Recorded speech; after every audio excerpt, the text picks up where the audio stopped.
เจ้าสบายดีข้าพเจ้าซื่อสายใจบุญมีใส่สำหรับท่านไหนที่มีปัญหาเรื่องกระเพาะมีปัญหาเรื่องกระเพาะอักเสบเนาะมีปัญหาเรื่องกระเพาะประสาทเนาะ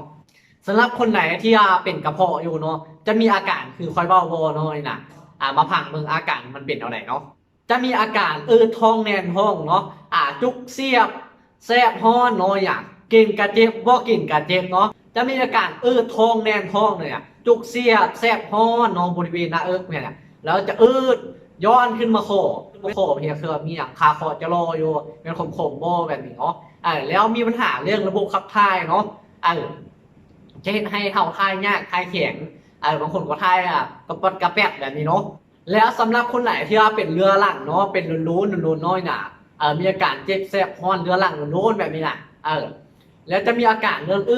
เจ็บซอดออกทางหลังเนาะเจ็บขึ้นมาต่างกลางคอเจ็บขึ้นมาหัวไปเลยเนาะมึนหน้ามึนตาเนาะเจ็บหัวสมองจะเป็นจะเป็นลงลืมแบบนี้เนาะเนี่ยแล้วเวลาอยากกินข้าวก็เมื่อยสั้นมึนตามตีนตามมือเนาะงุดงิดง่ายใจให้ง่ายน้อยน่ะแล้วเวลากินอาหารเนาะกินอาหารรสจัดน้อยหนึ่งบ่ได้เนาะมันจะเจ็บมันจะแสบจะฮ้อนน้อยเนี่ยกินประเภทซีนบ่กินประเภทส้มตำบ่แบบนี้น่ะกินอาหารรสจัดกินบ่ได้เนาะต้องได้กินแต่อาหารรสจืดๆน้อยน่ะกินแต่อาหารต่างๆแบบนี้เนาะสำหรับท่านใดเนาะที่มีปัญหาคือใจเบ้ามาเนาะน่ะเคยปวดมาหลายแล้วเคยกินยามาหลายแล้ว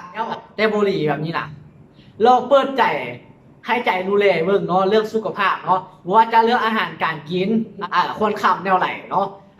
ใจก็มีโปรตีนเนาะที่จะช่วยดูแลอาการที่ใจเบ้ามาเนาะเช่นว่าตัวเป็นทรักเนาะตัวนี้จะดูแลเรื่องอาการท้องแน่นท้องเนาะเป็นกรดไหลย้อนแบบนี้เนาะแล้วตัววิตาเนาะเนี่ยจะดูแลเรื่องระบบขับถ่ายเนาะช่วยขับถ่ายเบื่อออกจากตับเห่าน้อยน่ะกินให้เห่าขับถ่ายง่ายถ่ายสะดวกเนาะ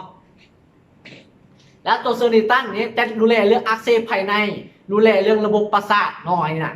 สำหรับคนร้ายที่มีปัญหาคือใจเบ้ามาเนาะ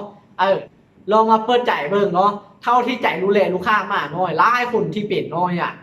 ว่าจะเป็นเมลูออนน้อยคนที่สูงอายุแรกเป็นเรื้อรังมาโล้นแล้วปวดจังไหนกับบุหรี่เนาะใจก็รู้แลกับปิ้นปวดมาหลายคนแล้วน้อยเนี่ย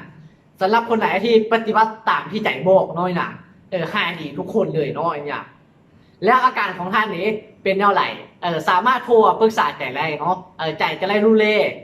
ให้ถึกจุดน้อยน่ะตามที่ท่านปิดน้อยน่ะสามารถโทรมาตามเบอร์นี้ได้เลยเนาะ